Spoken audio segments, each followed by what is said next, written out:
Hey guys, this is Bob. Well, it's Thursday and I'm putting letters in the hat and it's time for messages from the spirit world. I want to say thank you to all of you who came out to my recent video, the Sunday Seance. I know that I've been promising you guys a video also on Lord Kunum.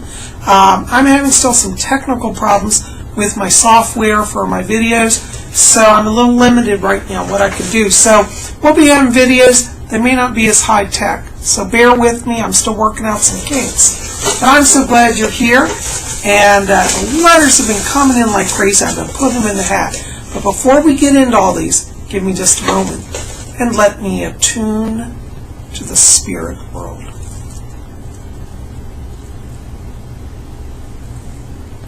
Okay, my spirit guide Fletcher's back here. Alright, our first letter today is from Joanna Montero.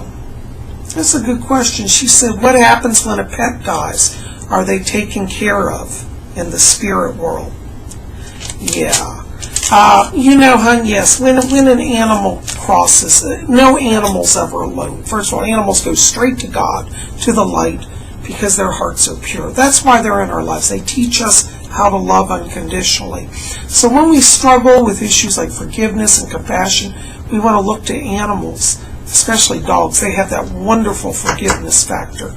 So that's you know, one of the reasons why they're so pure.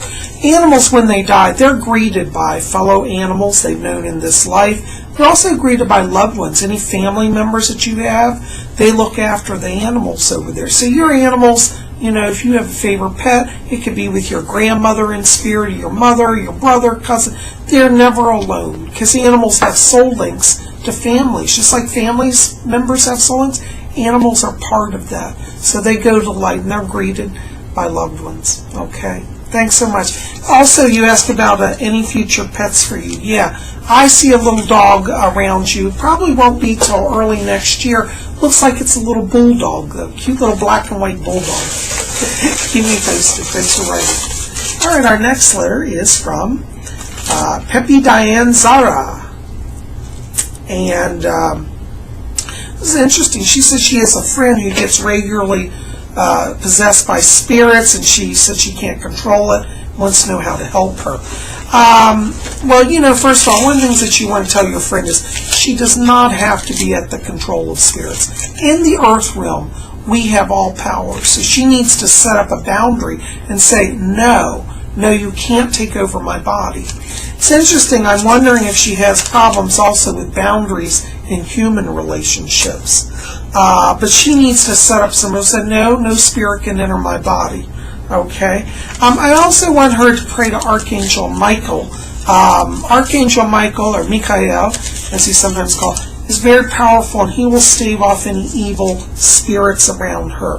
The other thing that she needs is hematite.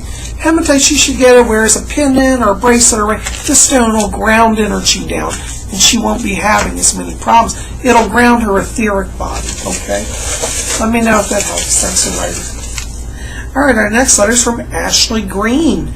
And Ashley says, Psychic Bob, can you teach me some dark magic spells, some black magic to make things happen?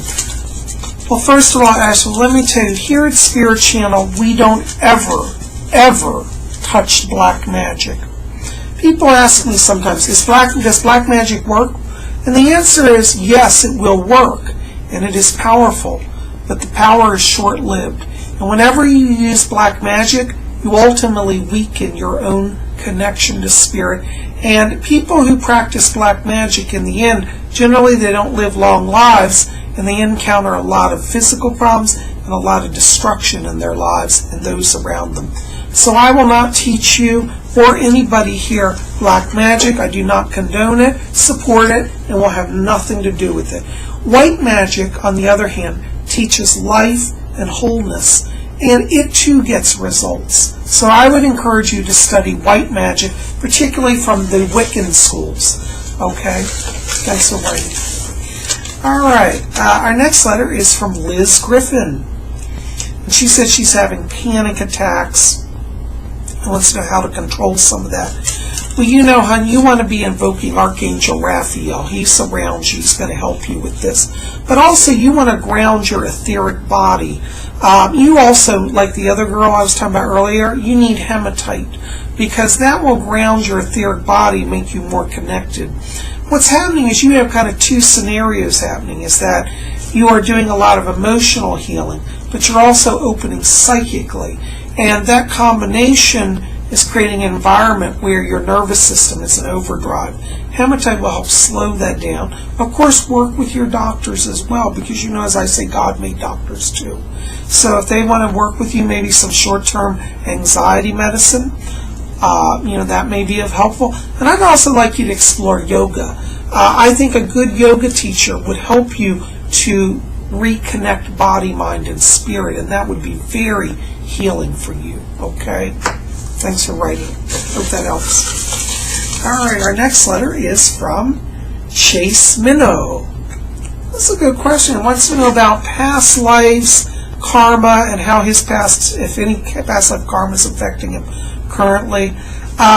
You know, it's interesting because sometimes there are these strange circumstances that happen, and we look and shake our heads and we say, wow, that is so crazy. There is a thing as karma, and sometimes karma will enter your current life, and people say it's like something comes out of nowhere, makes no sense. That can be past life stuff. You actually had a very interesting past life. You were connected to Nikola Tesla. He's actually around you in spirit. You were a scientist, and you were exploring his theories. You had a great interest also in Einstein's relativity theory. So you're very psychic, very scientifically minded, I should say. And you had a great interest in the psychic as well. You know, I feel like right now you're in a little bit of a time of struggle, but it's not that you've been bad or anything. I think that you're at a kind of a turning point, and I feel like as you get closer to around September of this year, everything in your life starts to come into balance. I don't feel like your current struggles are necessarily karmic, but I do feel that your past life karma as a scientist, especially working with Tesla, is going to be very important in the coming years, because I do see you doing some work that has a scientific side to it and a spiritual. All right, hope that helps. Blessings to you. All right, our next letter is from KB838. Wants to know about job opportunities or possibilities coming up. You know, I want you to watch around end of May here. I keep getting a connection. It's interesting because I want to place this somehow connected to something very close to you. It feels like it's a professional job. It has a connection like a law office or a doctor's office. It feels like it's schooling around you. So I feel like there's an issue of working and going to school. And I think as we get to the end of May, that's going to start to manifest for you. Okay? Blessings to you. Thanks for writing.